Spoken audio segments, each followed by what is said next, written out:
ছাত্র বিক্ষোভের নামে ধর্মতলায় ধুন্ধুমার, গ্রেপ্তার 11 জন। নামাজ স্ট্রিটে গ্রেপ্তার আরশাদ আলী ওরফে সাজিদ। আর অন্যদিকে মুখ্যমন্ত্রীর কড়া বার্তার পরেই রাজাবাগানের আফরোজ গ্রেপ্তার। টেলিফোনে আমাদের প্রতিনিধি পার্থপ্রতিম ঘোষ আমাদের সঙ্গে রয়েছেন। পার্থপ্রতিম, মুখ্যমন্ত্রীর কড়া বার্তা এবং তারপরেই 11 জনকে পুলিশ গ্রেপ্তার করেছে, ঠিক কি জানতে পারছো? দেখো, মুখ্যমন্ত্রী কড়া বার্তার পরে 11 জনকে পুলিশ গ্রেপ্তার করেছে এবং এই 11 জন সম্পর্কে স্পষ্ট করে পুলিশের তরফ থেকে বলা হচ্ছে এরা কেউই হচ্ছে ছাত্র নয়, এরা হচ্ছে একেবারে ট্রাভেল মঙ্গল, অর্থাৎ বিভিন্ন জায়গায় নানা সময় যে গন্ডগোলের সঙ্গে এরা যুক্ত থাকে। এবং এরা হচ্ছে গতকালকে যে র্যালি হয় এবং সিজেপি যেখানে যে র্যালিতে ছিল সেইখানে কিন্তু তারা প্রবেশ করে ঢোকে এবং সেখানে যে ভ্যান্ডালিজম হয় সেই ভ্যান্ডালিজম, সাংবাদিক নিগ্রহ থেকে শুরু করে বিভিন্ন জায়গায় এই যে গন্ডগোল সেই গন্ডগোল করে।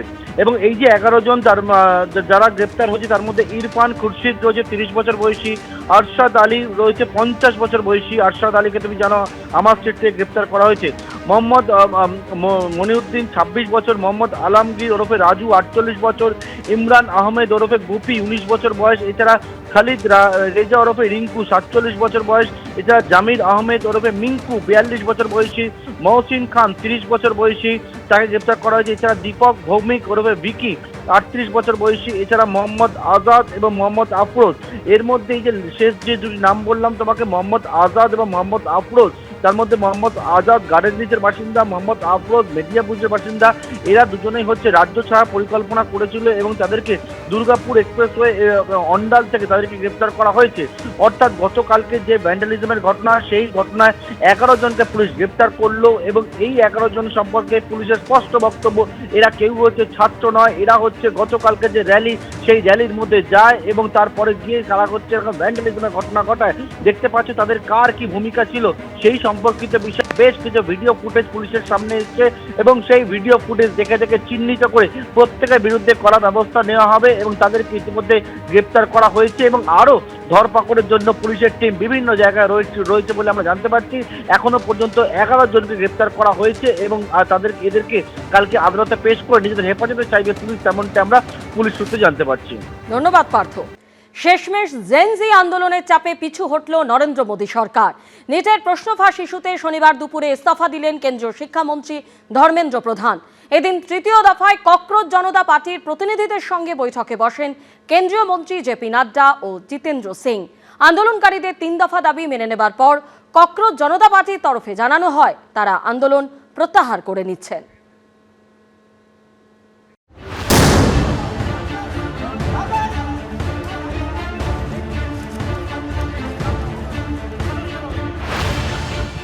দেশজুড়ে প্রবল চাপের কাছে পিছু হটল প্রশাসন। আন্দোলনকারীদের প্রধান দাবি মেনে শেষমেশ ইস্তফা দিলেন ধর্মেন্দ্র প্রধান। পদত্যাগ করতেই হলো কেন্দ্রীয় শিক্ষামন্ত্রীকে। জন্ম নেওয়ার 71 দিনের মধ্যেই প্রথম আন্দোলন সফল করল ককরোচ জনতা পার্টি।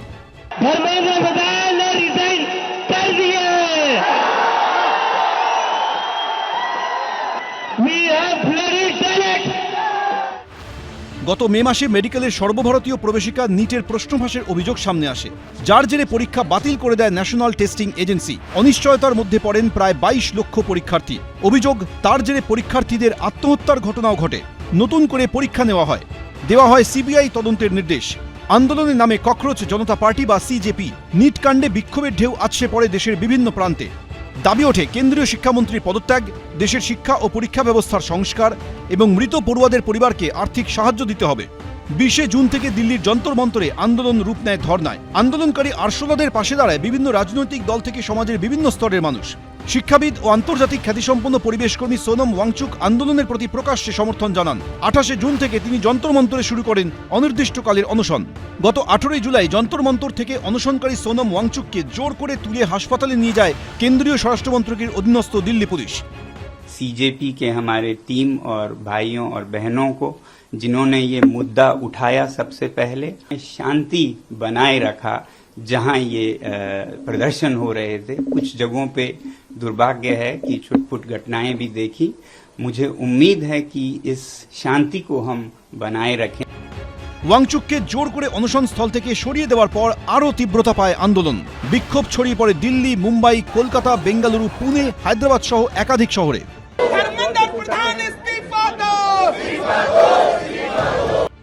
সংসদের ভেতরে ও বাইরে বিরোধীদের প্রতিবাদ সরকারের ওপর চাপ আরও বাড়িয়ে দেয়। এই প্রেক্ষিতে প্রশ্নফাঁস রোধে কঠোর আইন আনার সিদ্ধান্ত নেয় কেন্দ্রীয় সরকার। সোমবারই তা পেশ হতে পারে লোকসভায়। ছাত্র যুবদের ধারাবাহিক বিক্ষোভ, দেশজুড়ে সমালোচনা আর সংসদের ভেতরে বাইরে তীব্র চাপে পড়ে বৃহস্পতিবার গভীর রাতে সমাজ মাধ্যমে ভিডিও বার্তা দেন প্রধানমন্ত্রী।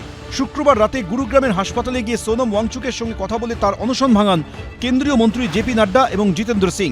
আর শনিবার কেন্দ্রীয় শিক্ষামন্ত্রী পদে ইস্তফা দিলেন ধর্মেন্দ্র প্রধান। গবেষণা বলছে পৃথিবীতে ডাইনোসরের থেকেও পুরনো হলো আরশোলা। খাবারহীনতা থেকে তেজস্ক্রিয়তার মধ্যেও টিকে থাকার অদ্ভুত ক্ষমতা আছে তাদের। আন্দোলনকারী আরশোলারাও যে কম যায় না 36 দিনের যুদ্ধে, সেটাই বুঝিয়ে দিলেন তারা। এবিপি আনন্দ। পড়ুয়াদের আন্দোলনের চাপে শেষ পর্যন্ত ইস্তফা দিলেন কেন্দ্রীয় শিক্ষামন্ত্রী। ধর্মেন্দ্র প্রধানের ইস্তফার খবর আসতেই যন্তর মন্তর থেকে দেশের বিভিন্ন জায়গায় নাচে গানে উচ্ছ্বাসে ফেটে পড়েন আন্দোলনকারীরা। ধর্মেন্দ্র প্রধানের ইস্তফার পর সোশ্যাল মিডিয়ায় আন্দোলনকারীদের শুভেচ্ছা জানিয়েছেন অভিনেতা অভিনেত্রী থেকে পরিচালক অনেকেই। For the Constitution of India, it's a victory for the people of India. চলবে না প্রশ্ন ফাঁস, চলবে না লক্ষ লক্ষ পড়ুয়ার ভবিষ্যৎ নিয়ে ছিনিমিনি খেলা। আনতেই হবে স্বচ্ছতা। পদত্যাগ করতে হবে কেন্দ্রীয় শিক্ষামন্ত্রী ধর্মেন্দ্র প্রধানকে। এই দাবিতে দিল্লিতে শুরু হওয়া ছাত্র যুবদের আন্দোলন গত 1 মাসেরও বেশি সময় ধরে দাবানলের মতো ছড়িয়ে পড়েছে গোটা দেশে। শনিবার সকাল থেকে ফের তীব্র আন্দোলন শুরু হয় দিল্লি, পাটনা, ছাপড়া, ঔরঙ্গাবাদ, সাসারাম থেকে গুজরাতের সুরাতে। এরই মধ্যে আসে ধর্মেন্দ্র প্রধানের ইস্তফার খবর। যন্তর মন্তর থেকে দেশের বিভিন্ন জায়গায় নাচে গানে উচ্ছ্বাসে ফেটে পড়েন আন্দোলনকারীরা। মিষ্টিমুখ আবির খেলায় মাতেন ককরোচ জনতা পার্টির প্রতিষ্ঠাতা অভিজিৎ দীপকের মা বাবা পরিবারের সদস্য।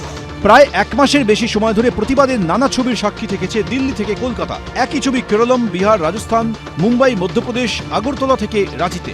এসবের মধ্যেই ভাইরাল হয় এই ভিডিওটি। এখানে মাথায় গোলাপি টুপি, পরনে ধূসর হুডি, নিজস্ব ভঙ্গিমায় দাঁড়িয়ে এক হাতে রুখে দিয়েছেন পুলিশের ভ্যান। মুম্বাইয়ের এই সাহসিনী রিয়া আহিরের ভিডিও সাড়া ফেলে দেয়। পুলিশের বিরুদ্ধে শুধু লাঠিচার্জ, দমনপীড়ন বা কাননে গ্যাস ছড়াই নয়, পুলিশের বিরুদ্ধে খাবার পর্যন্ত আটকে দেওয়ার অভিযোগ তোলেন আন্দোলনকারীরা। Instance a couple of days back, 3 young students who were bringing 300 packets of food were detained by the police at Nizamuddin police station. When we inquired and when our lawyers reached, they were released. However, the 300 food packets were not given back to them, which is absolutely shameful. অন্যদিকে আন্দোলনকারীদের বিরুদ্ধেও পাল্টা অভিযোগ তোলে police. हम सभी जानते हैं कि सोशल मीडिया पर कोई भी जानकारी बहुत ही तेजी से वायरल हो जाती है, लेकिन हर पोस्ट, वीडियो या फोटो सही हो यह जरूरी नहीं है। हमारी जांच में यह भी सामने आया कि पाकिस्तान से चलाए जा रहे कुछ social media accounts fake content फैला रहे हैं। শনিবার ধর্মেন্দ্র প্রধানের ইস্তফার পর সোশ্যাল মিডিয়ায় অভিনেতা বিজয় বর্মা ধর্মেন্দ্র প্রধানের ছবি পোস্ট করে লেখেন, আচ্ছা চলতা হুঁ, দুয়াও মে ইয়াদ রাখনা। অভিনেতা ও পরিচালক প্রকাশ রাজ লিখেছেন, অভিনন্দন আমার প্রিয় ককরোচ বন্ধুরা, প্রিয় সোনম ওয়াংচুক স্যার এবং যারা তরুণদের পাশে দাঁড়িয়েছেন তাদের সবাইকে।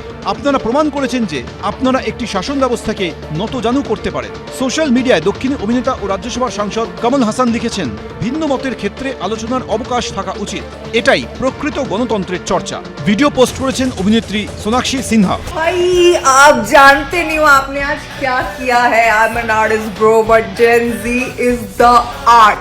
मैं पता है बहुत हल्के में लेती थी जेन ज़ी को। Salute salute. Look at me now, I want to be you, I want to be Gen Zee.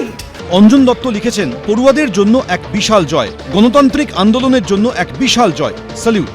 Social মিডিয়ায় অভিনেতা ঋত্বিক চক্রবর্তী লিখেছেন, রাজনীতিতে জনগণ জিতলে সবচেয়ে আনন্দ হয়। সোশ্যাল মিডিয়ায় এই খবর পোস্ট করে জেন জি এর প্রশংসা করেছেন অভিনেত্রী প্রিয়াঙ্কা চোপড়া। এবিপি আনন্দ। এবিপি আনন্দ, এগিয়ে থাকে, এগিয়ে রাখে।